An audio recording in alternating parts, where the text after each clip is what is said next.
Hi, Jake. Hi, Kat.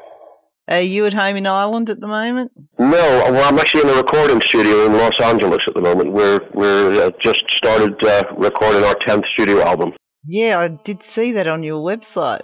I actually looked through your discography, and I think you guys have released more CDs than a lot of people have in their collection. Well, a lot of those are kind of half official, not terribly official live things. So yeah, but in terms of studio recordings, this we realise will be our 10th. So we finally made double digits. You know. Yeah. Wow. And like you guys have you've just been through all the movements in music. You've not just lived through it all, you've worked through it all as a band. What's it been like?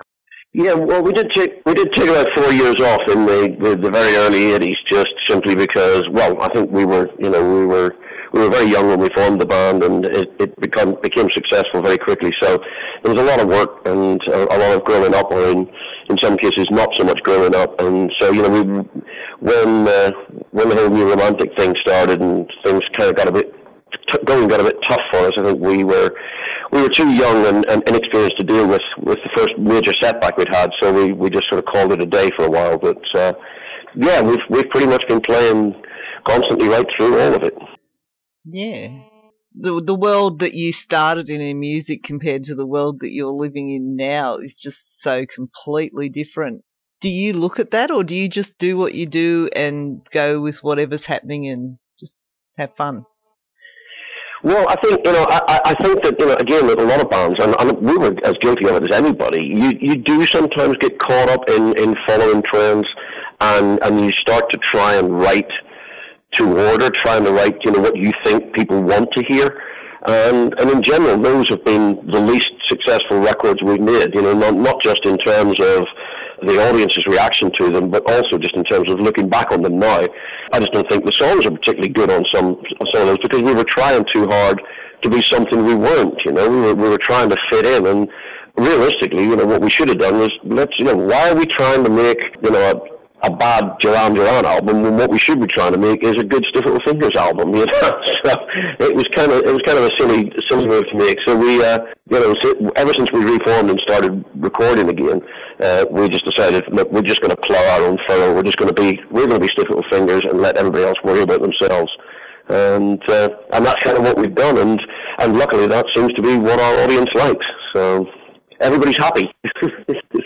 Yeah, well, the name Stiff Little Fingers, how on earth did you come up with that? It's actually, it's a song title by a band with the equally wonderful name of the Vibrators. And it was, I think we were originally going to call ourselves The Fast, but we discovered that there was a band in New York who had the same name. Now, bear in mind, we are 4 school kids in Belfast who, as far as we knew, were never going to get to New York. So quite why we thought this was going to be a problem, I don't know, but we decided that we needed a different name. And we'd already booked our first show. We were playing in a local bar. And the guy who owned the bar was phoning us up and saying, look, what are you guys actually called? I need to put an ad in the newspaper. And I just grabbed this album cover and ran my finger down the song titles and said, oh, tell him we're called Stiff Little Fingers and we'll think of a better name after the show. So we did the show, and we got a great review for it. Now, in those days, a great review was like gold dust. It meant you could get more shows. So that meant, of course, we couldn't change the name of the damn band. So we were stuck with it thanks to a good review. So that's how we got it and how we got stuck with it. Yeah, and well, you said you're in Los Angeles recording. Do you guys still live pretty much full time in Ireland? No, not at all. Like, none of us. I think Ali still has his mum's house in Ireland, but he actually, well, in so much as he lives anywhere because he tours with a lot of other bands, but he's based in New York. I live in Chicago. Our guitar player lives here in Los Angeles, and our drummer still lives in England. He lives just outside of Oxford. So we're kind of scattered to the 4 winds, all of which makes rehearsing and recording kind of difficult because we kind of have to pick one place and all congregate there. I mean, obviously when we're touring, we tend to all meet in London and rehearse there because the majority of our work is still in the UK and Europe, and that's where all our equipment is stored. For this project, we knew we were going to have to be in a studio for a month, and it was going to have to be January. And well, you don't need to be the world's greatest weather expert to take a look at the map and think, okay, it's going to be cold in Britain in January, it's going to be even colder in New York, and it's going to be positively Arctic in Chicago. Let's go to Los Angeles and record there. So that's how we ended up here. Yeah. With everything you've done and how long you guys have been around, you must have some pretty amazing stories. Can you tell me something like that you remember as being a really special moment in your career?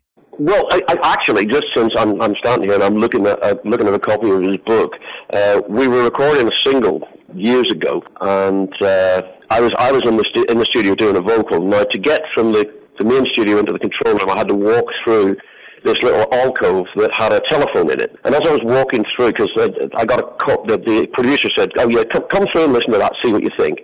So I'm walking through the alcove, and the phone rings, and I pick up the phone, and the voice on the other end says, "Can I speak to somebody from Stiff Little Fingers?" And I said, "Yes, I'm with Stiff Little Fingers." And the voice on the other end said, "Oh, hi, this is Pete Townshend from The Who." And I just laughed and said, yeah, and I'm the fucking Pope, and put the phone down. Wandered on into the control room, and our manager said, "Who was on the phone?" I said, "Oh, some idiot reckons he's Pete Townshend." And he just laughed, I laughed. We listened to the vocal take. I thought I could do it better, so I went back out into the studio. And I'm standing doing this, and I can see our manager on the phone, pacing up and down and looking particularly agitated. Anyway, we finished the vocal. I come back into the control room, and, I think the vocal's pretty good, but our manager's just glaring at me and not saying much. And anyway, so I said to him, I said, "Are you okay?" He said, "Yeah, I'm fine." He said, "You remember that idiot on the phone who said he was Pete Townshend?" I said, "Yeah." He said, "It was Pete Townshend. He's just called back, and he wanted to offer you a 3-week tour of America with The Who. But now he's not so sure." I'm like, "Oh, great." So this haunted me for years, and then a few years later, I got the chance to actually go see The Who, and I was backstage and met Pete and reminded him of this story and said, "I'm really sorry, but, somebody phones up and says to Pete Townshend, and, I'm sorry I, hung up on you." And he started to laugh. He said, "You'd be surprised how often it happens." He said, I can't order takeaway food because nobody believes it's me." So did you ever get to tour with them? No, never did. No, never did. So, that would have been a blast, but there you go. Damn. You can't win them all. You can't win them all. No, but like you said, you're working on a new album now, and you guys have been going for over 30 years. Like, you're almost reaching the 40-year mark in the next few years. So do you still see Stiff Little Fingers continuing on as long as you can? Absolutely. I mean, for a number of reasons. One, we always said that we would keep doing it as long as, well, for two things. One, if we were still having fun, and two, if there was still an audience who wanted to come see us. Now, both those things are still true. But, I think since then I've realized that a third thing has come into play. I'm now 55 years, I'll be 56 next month, 56 years old, which means that if I'm being completely honest with myself, I'm kind of unemployable like anything else. This is what I'm going to have to do for the rest of my life, whether I want to or not. As luck would have it, I really want to, and I'm having a ball. But, I can imagine it must be pretty miserable if you find yourself stuck doing something that you hate. I've been very, very lucky. I got to do, ever since I was 14 years old, what I wanted to do for a living was play in a band, and I've been incredibly lucky I've gotten to do that. I've gotten to travel around the world. I've met some astonishing people, and I've gotten to sort of live the dream career I wanted. We never got as big as U2 or The Who or whatever, but that doesn't that's not really why we got into it. We got into it to do what we're doing, and so as long as that keeps up and everybody's health is good, and like I said, we still want to do it, I don't see any reason why we should stop. Yeah, and are any of the band members' kids in that followed you into the music industry? No, we don't. We have had band members in the past. In fact, that's one of the reasons that our last drummer left, because he said to me that particularly when his daughter was born, he already had a young son at that time. And when his daughter was born, he pulled me to one side and said, "Look, I hate to say this, but I'm going to leave the band." And I was like, "Well, why?" And he said, "Well, because I missed my son's first steps, and I don't want to miss my daughter's." And I thought, I can't argue with that at all, So we wished him all the best, and and he left and went off, and has been very happy ever since. And in fact, we went out and had a few drinks with him the other evening, because he lives here, so we met up with him and had a few drinks the other evening. We're all still very good friends, and so I think, yeah, I mean, it's obviously much harder for people in the business who have families, because that length of time away is not easy for anybody. But you know, there are lots of other jobs that take people away for long periods of time that aren't anything like as much fun as what we get to do. So, you know, you really can't complain too much, you know. No. So there's no little fingers running around at the moment. No, there aren't. No. So, and you guys, you're going to be doing some touring in the UK and Scotland before you head down to Australia for Soundwave. No, that's afterwards. No, New Zealand's the first place we head to. We finish recording here on February the 5th or 6th, I think. I get to go home for a week, and then we fly to Auckland on the 14th.